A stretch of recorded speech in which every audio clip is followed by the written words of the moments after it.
ভারতের পশ্চিমবঙ্গের বিধানসভা নির্বাচনে প্রথমবারের মতো জয়ের স্বপ্ন দেখছে বিজেপি। ২৯৪ আসনের এই বিধানসভায় সরকার গঠনের জন্য কোনো দলের প্রয়োজন ১৪৮ আসনের জয়। বাংলাদেশ সময় বিকাল ৫:৩০ পর্যন্ত প্রাপ্ত ফলাফলে দেখা যায় বিজেপি সরকার গঠনের চেয়ে অনেক বেশি আসনে জয়ের পথে রয়েছে।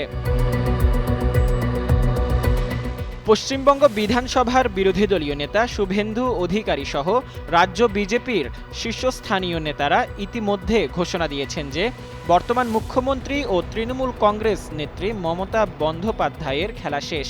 এ রাজ্যে বিজেপি সরকার গঠন করতে যাচ্ছে। ইন্ডিয়ান এক্সপ্রেসের খবরে বলা হয়, রাজ্য বিজেপির নেতাকর্মীরা বিজয় উদযাপন করছেন।